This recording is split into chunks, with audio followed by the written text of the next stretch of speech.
गली news India की top 10 bulletin report में आपका स्वागत है। इस रिपोर्ट में हम कवर करेंगे 10 वो अहम खबरें जिन्हें मीडिया की हेडलाइंस में जगह नहीं दी गई। आज की इस रिपोर्ट की पहली खबर में आपको बताएंगे ज़हरान ममदानी की जीत पर कतर, लंदन, रूस, मिस्र, अरब देशों और इजराइल ने क्या कहा। ज़हरान ममदानी की जीत पूरी दुनिया में एक चर्चा बन गई है। हर जबान पर उनकी तारीफें हैं। वहीं अरब और इजरायली मीडिया में भी ज़हरान की जीत की खासी चर्चा है। अरब मीडिया ने डेमोक्रेट ज़हरान ममदानी की जीत को ऐतिहासिक और अभूतपूर्व करार दिया है। अरब मीडिया में उनके न्यूयॉर्क सिटी के पहले मुस्लिम मेयर होने को हाईलाइट किया जा रहा है।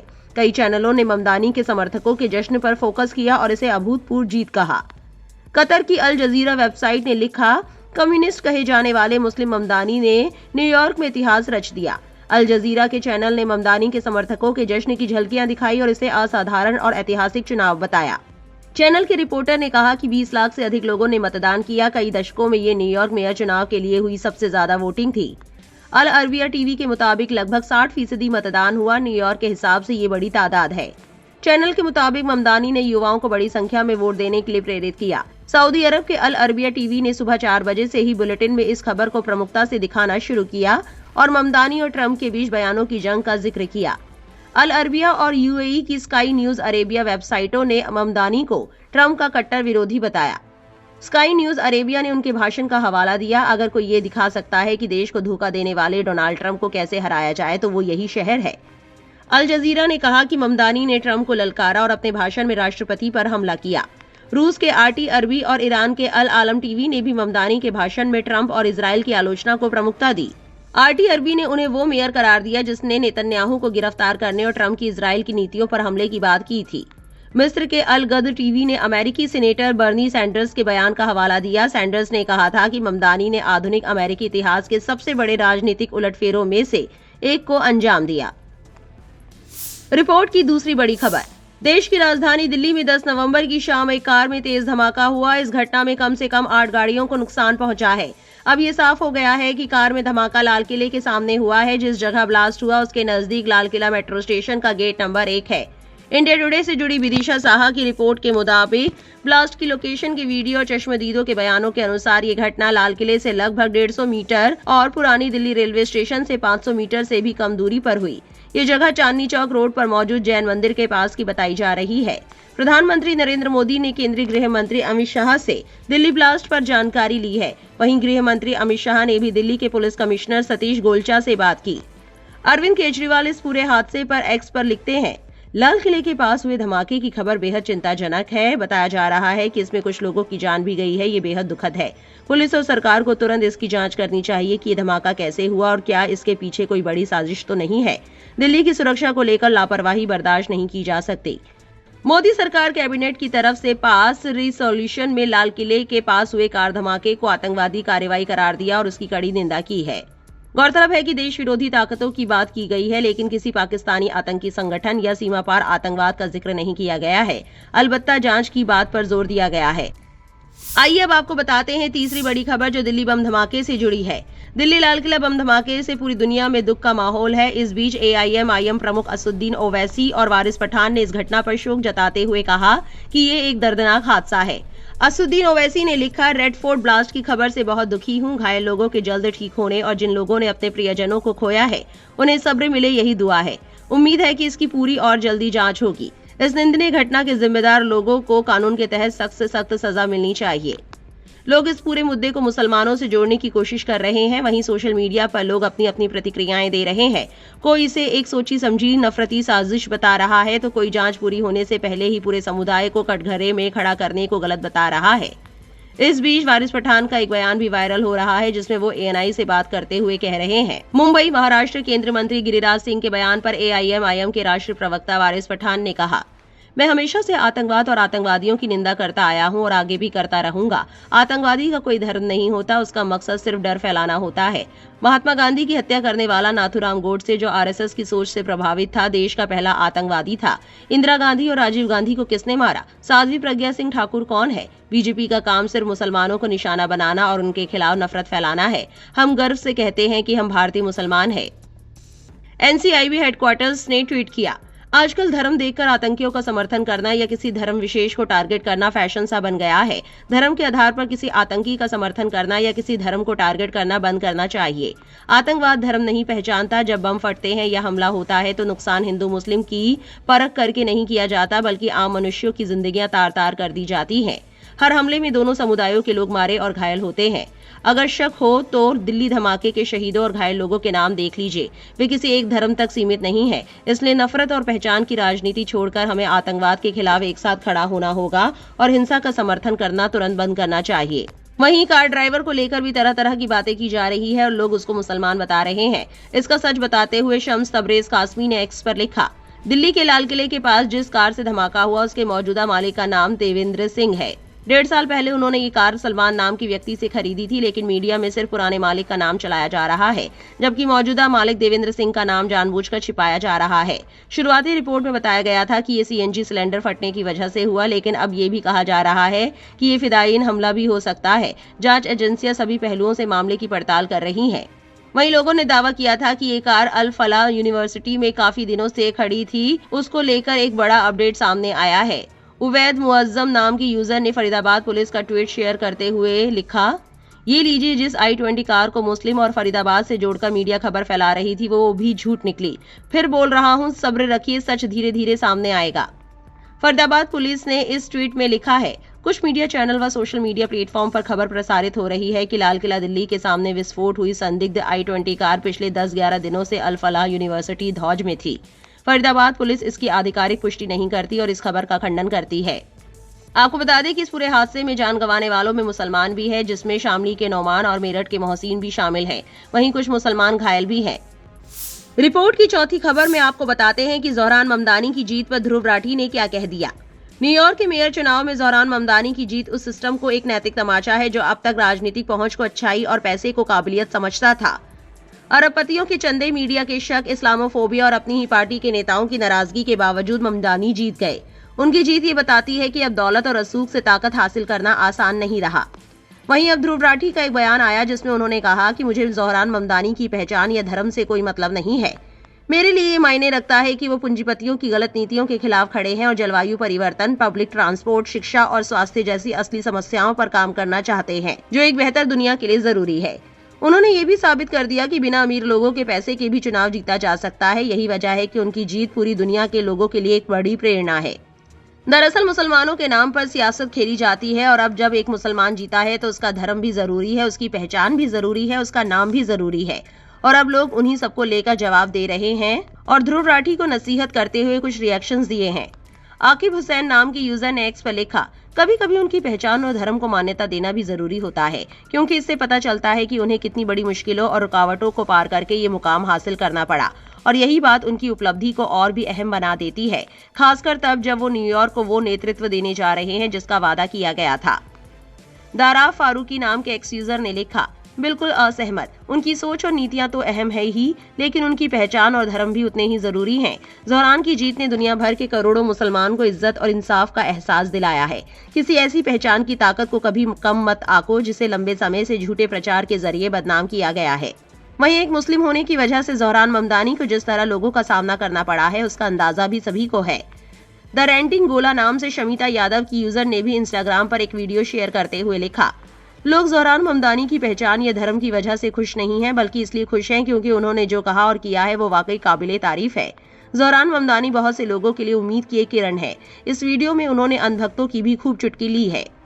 अब बताते हैं आपको इस रिपोर्ट की पांचवी खबर। कुछ दिनों से ज़ोहरान ममदानी का नाम लगातार चर्चाओं में बना हुआ है। दरअसल ज़ोहरान ममदानी अमेरिकी शहर न्यूयॉर्क का मेयर चुनाव जीतकर वहां के मेयर बने हैं। वो पहले मुस्लिम और एशियन हैं जो न्यूयॉर्क के मेयर चुने गए हैं। चुनाव में उन्होंने जबरदस्त सफलता प्राप्त की है।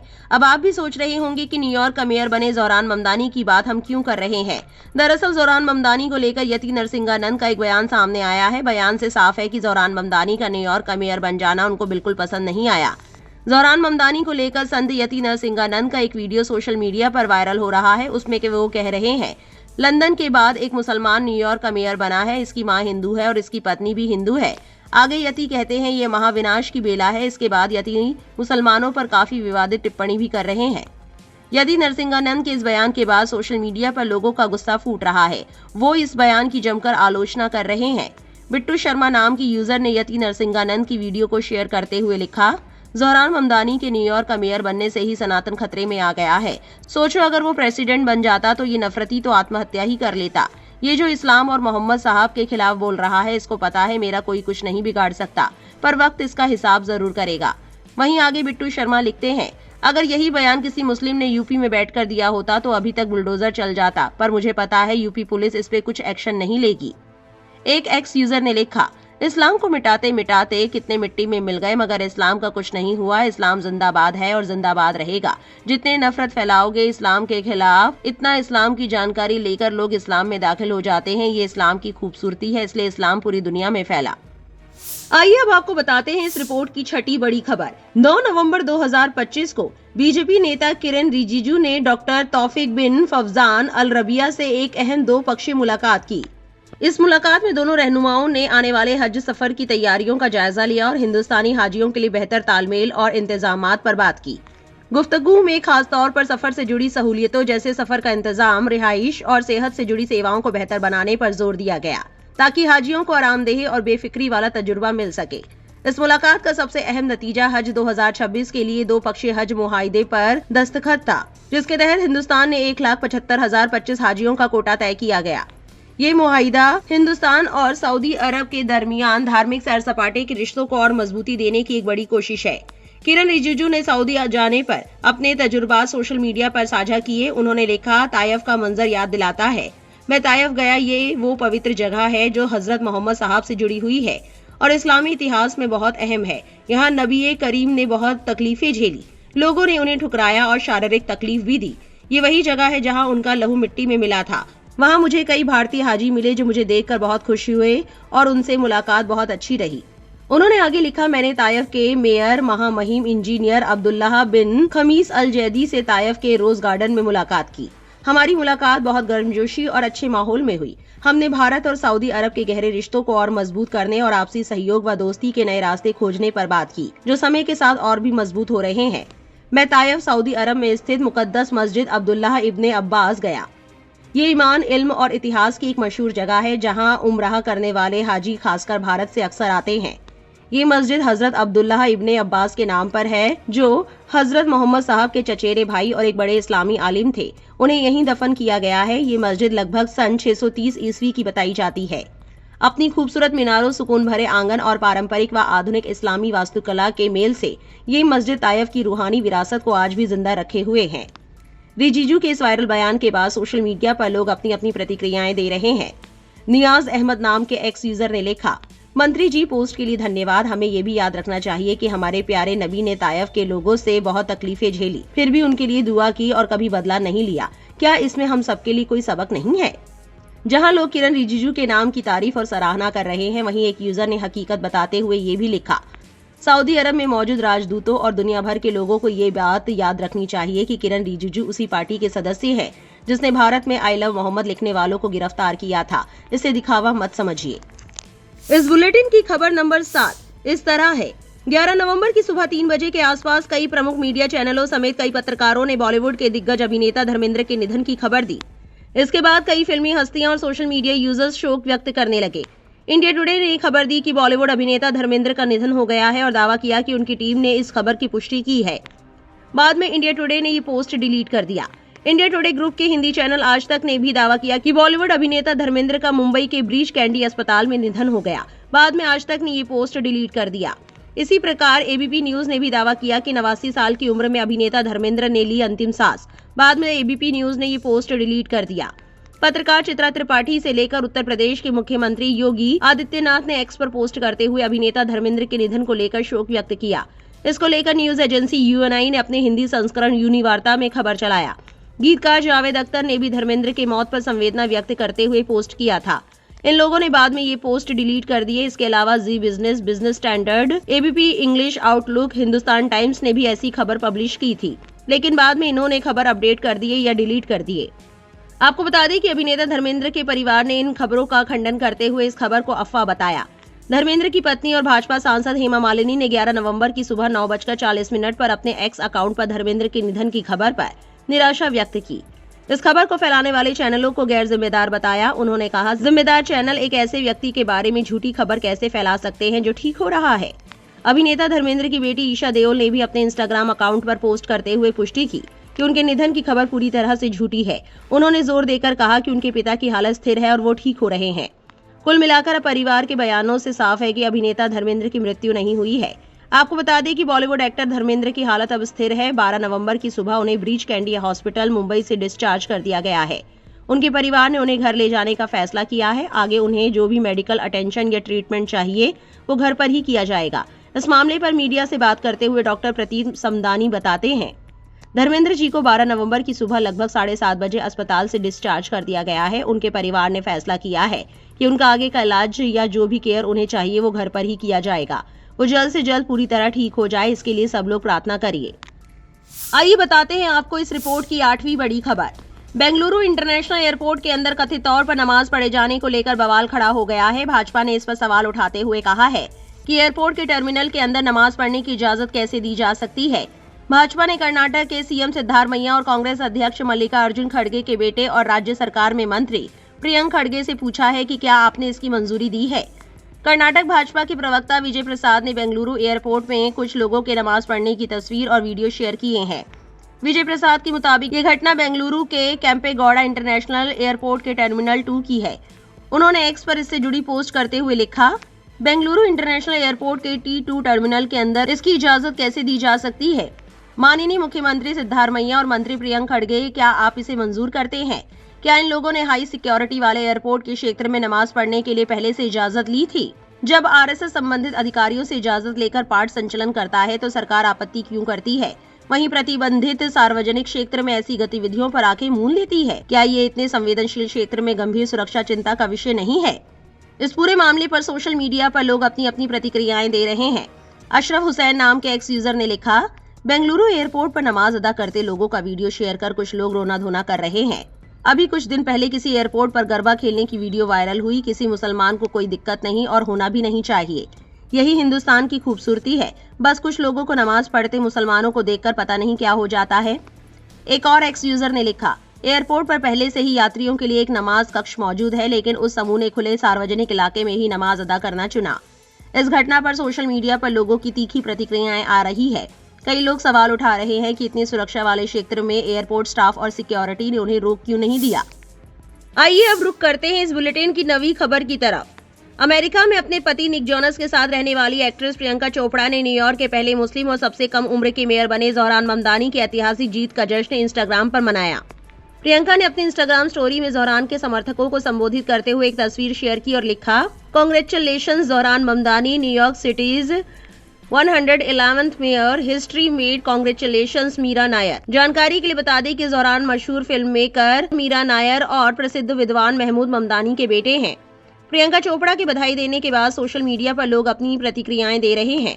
अशरफ हुसैन ने एक्स पर लिखा, ज़ोहरान ममदानी न्यूयॉर्क शहर के पहले मुस्लिम और सबसे कम उम्र के मेयर चुने गए हैं। प्रियंका चोपड़ा ने उनकी जीत का जश्न इंस्टाग्राम पर मनाया है। ज़ोहरान ममदानी ने जीत के बाद अपने समर्थकों को संबोधित किया था।